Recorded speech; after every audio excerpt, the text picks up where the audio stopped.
capítulo 1, y miremos aquí. Vamos a descubrir que Tito es una carta que fue escrita por Pablo a su hijo espiritual. Pablo la comienza así: Pablo, siervo de Dios y apóstol de Jesucristo, conforme a la fe de los escogidos de Dios y el conocimiento de la verdad, que es según la piedad, en la esperanza de la vida eterna, la cual Dios, que no miente, prometió desde antes del principio de los siglos, y a su debido tiempo manifestó su palabra por medio de la predicación que me fue encomendada por mandato de Dios nuestro Salvador. Pablo se presenta a sí mismo y ahora nos dice a quién le está escribiendo: a Tito, verdadero hijo en la común fe.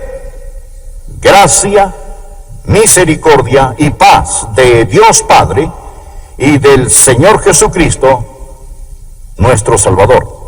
En estos versículos encontramos primeramente al que ha escrito esta carta. Su nombre es Pablo. Descubrimos a quién le estaba escribiendo. Él le estaba escribiendo a su hijo espiritual, es decir, a alguien a quien él ganó en la fe, en Cristo. Y al estudiar este libro y leerlo completamente, hay una palabra que para mí resalta varias veces y deseo que usted la observe. En medio del versículo 4, la palabra gracia. Versículo 11, porque la gracia de Dios se ha manifestado para salvación. Esto es capítulo 2, versículo 11, y en el capítulo 3 y versículo 7, para que justificados por su gracia. Capítulo 3, versículo 15, la gracia sea con todos vosotros. Amén. Es bastante interesante ver que cuando Pablo escribe a su hijo espiritual, Tito, alguien a quien él ha ganado para Cristo, él continúa tocando la nota de gracia. Maravillosa gracia. ¡Cuán dulce es! Y al usted leer este libro podrá darse cuenta que Pablo está muy agradecido por Tito, porque Tito era un trofeo de la gracia. Bien, habiendo pensado al respecto, y de paso menciono que el título del mensaje de hoy es Los trofeos de la gracia. ¿Tiene usted algún hijo en la fe? ¿Es usted un padre espiritual? ¿Es usted una madre espiritual? ¿Tiene usted hijos? ¿Existe alguien que usted pueda mirar y decir, sabe, yo lo gané para Jesús? El 1 de abril de 1885, un hombre llamado Kimball, un hermano cristiano, entró a una zapatería donde trabajaba un vendedor de zapatos por el cual él sentía un gran peso. El nombre del vendedor era Dwight. El señor Kimball entró, tartamudeando y balbuceando, pero él le habló a Dwight sobre Cristo. Y allí en los estantes de zapatos, este joven vendedor de 19 años inclinó su cabeza y dio su corazón a Jesús, llegando a ser el hijo espiritual del señor Kimball, el 1 de abril de 1885.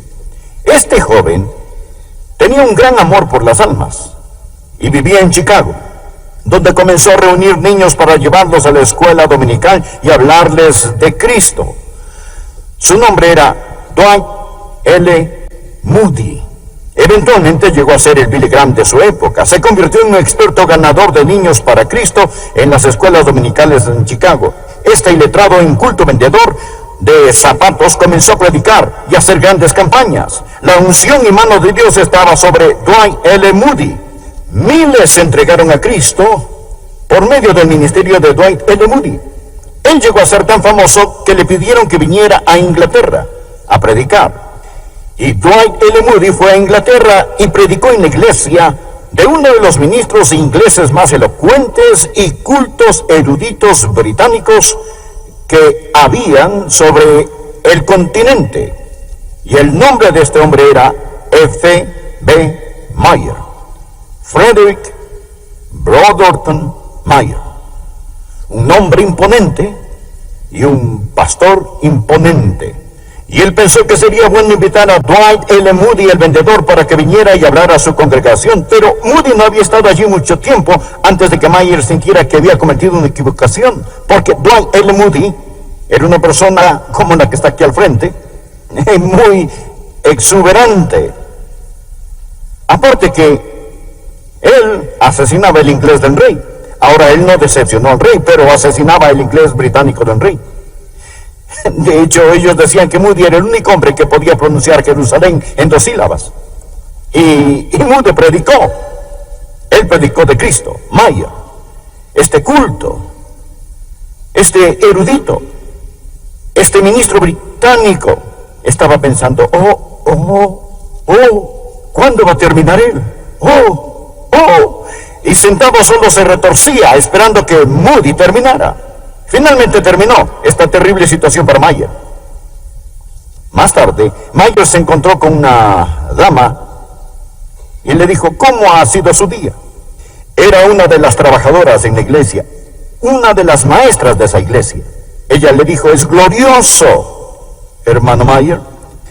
Después de que Moody predicó, Dios ha tocado mi corazón y he ganado a cada niña en mi clase para Cristo.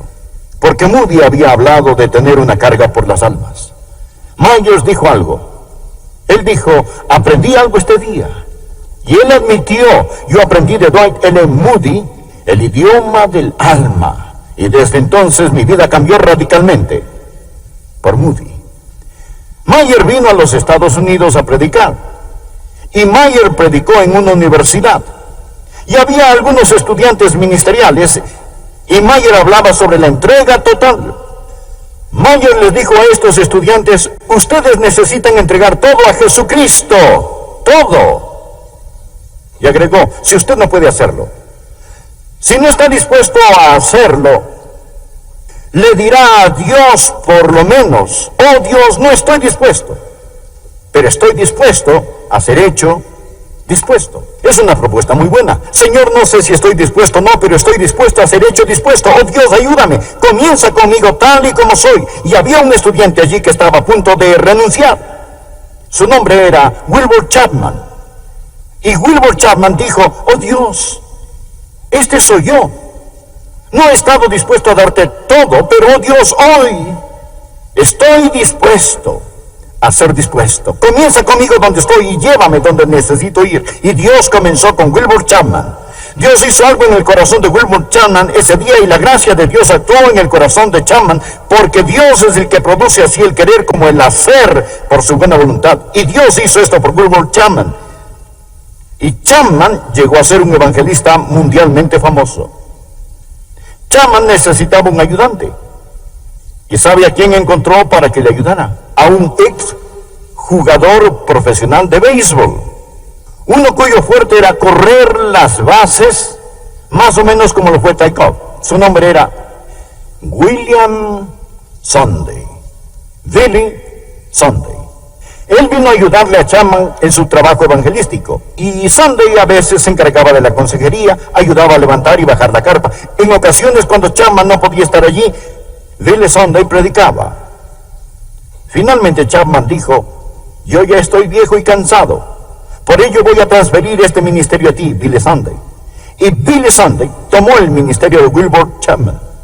¿Y quién entre nosotros que haya estudiado la iglesia cristiana no sabe del ministerio de Billy Sunday? Billy Sunday llevó a cabo grandes campañas aquí en Memphis, Tennessee, en su época. Él era el Billy Graham de su día, un hombre mundialmente famoso, Billy Sunday.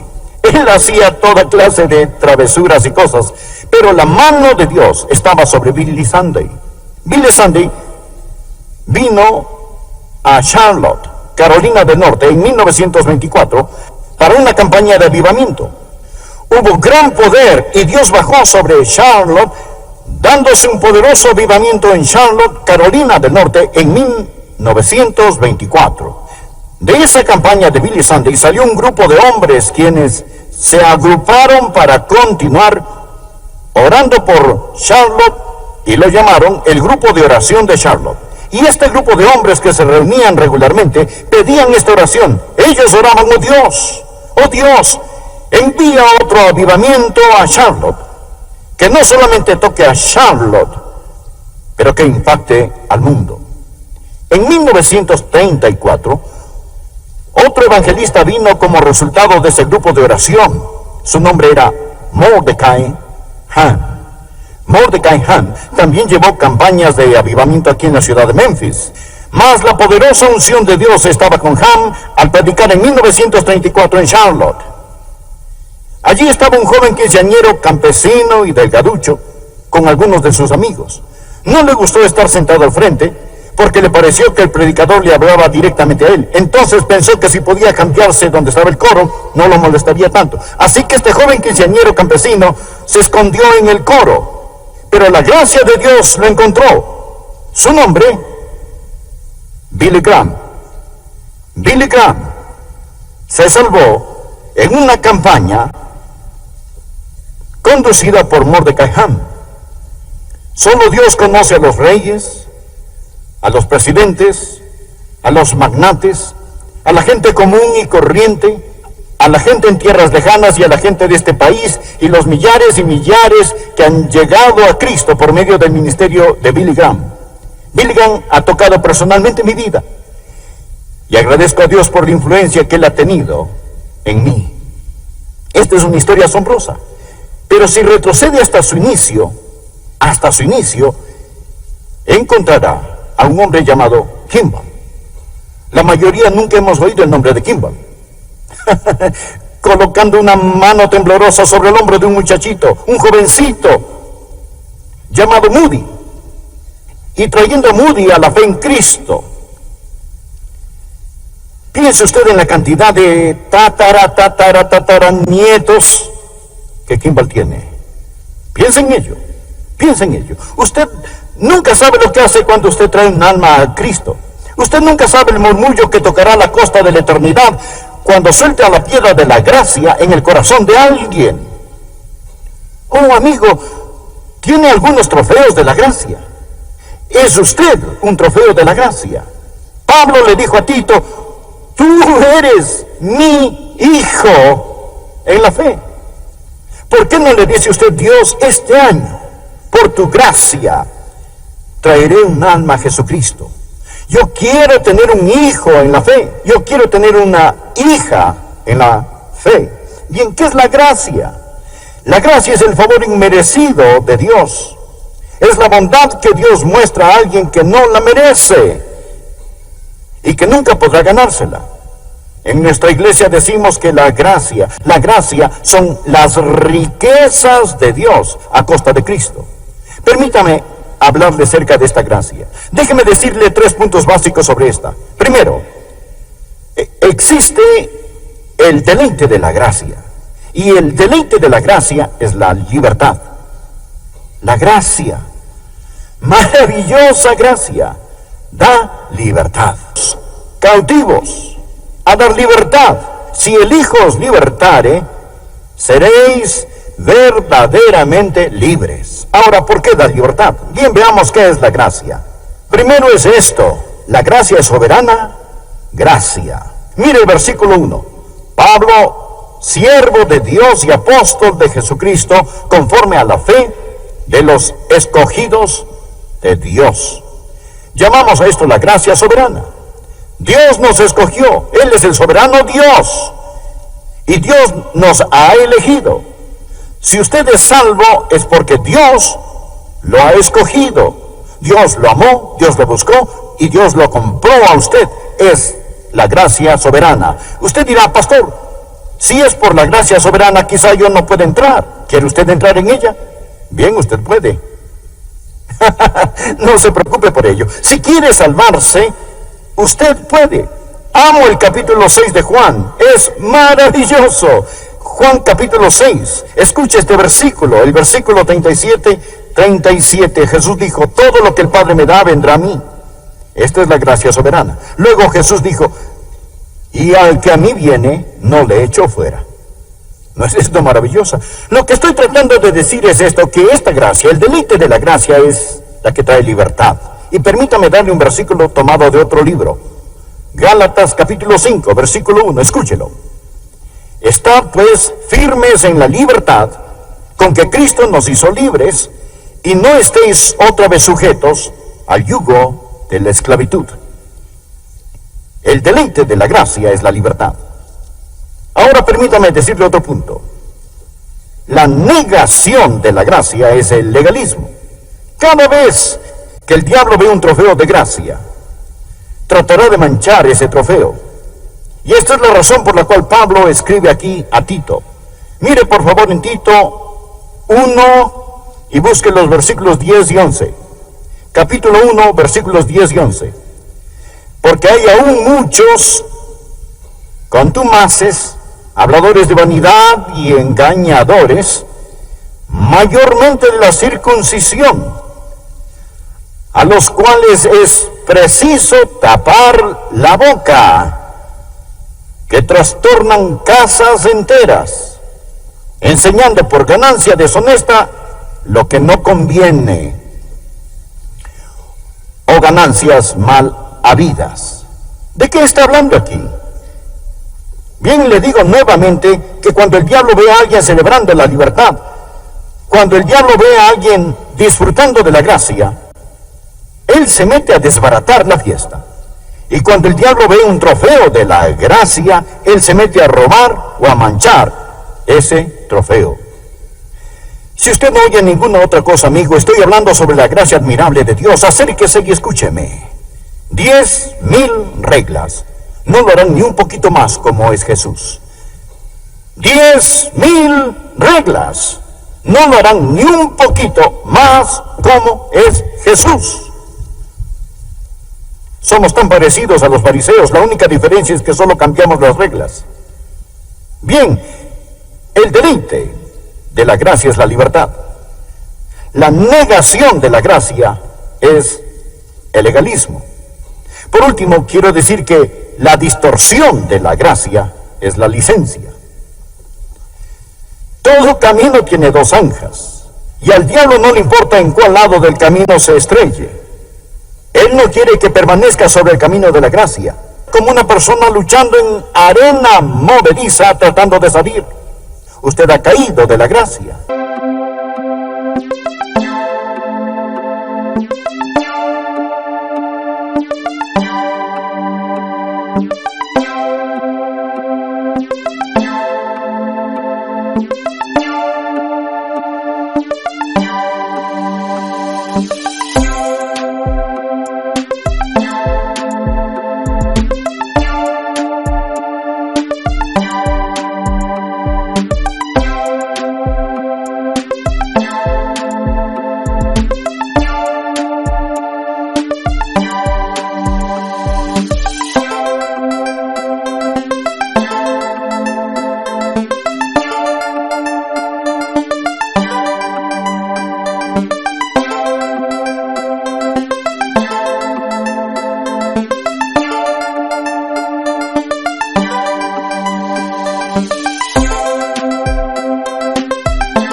Si no cae en esa zanja, el diablo conseguirá que usted distorsione el mensaje que he predicado hoy, y la distorsión de este es la licencia.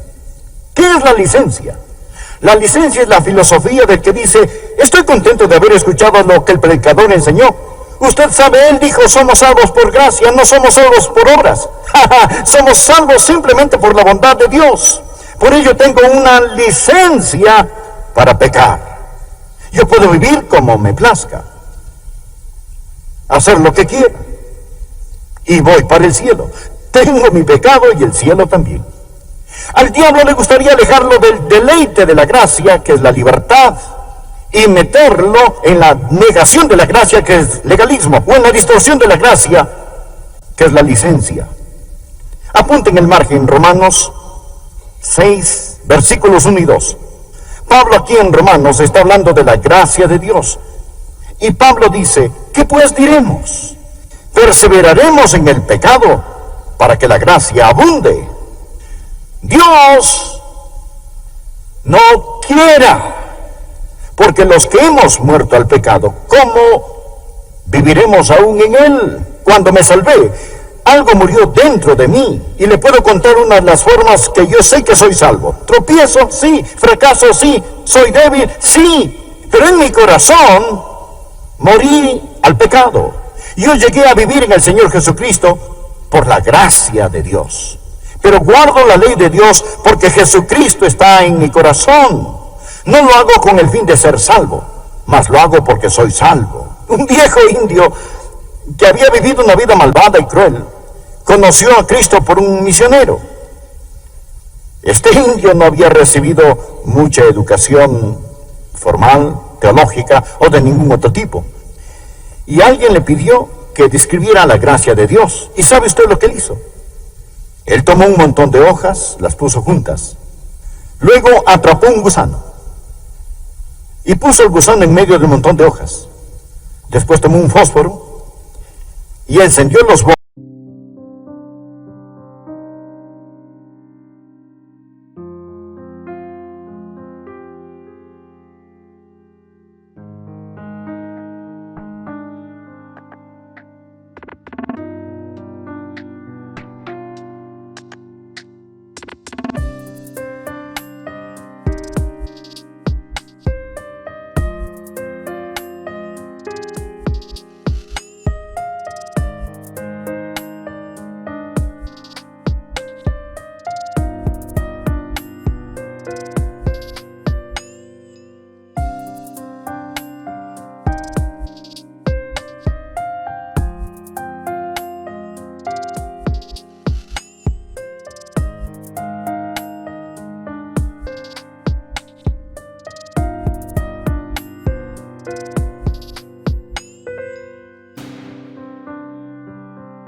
del montón de hojas.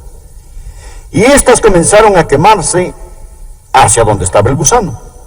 Y cuando estaba a punto de quemarse, el indio metió su mano y tomando delicadamente el gusano, lo alzó, sacándolo del fuego, lejos de las llamas, y exclamó: ¡mi gusano! ¿Lo entiende usted? ¡Oh, gracia admirable!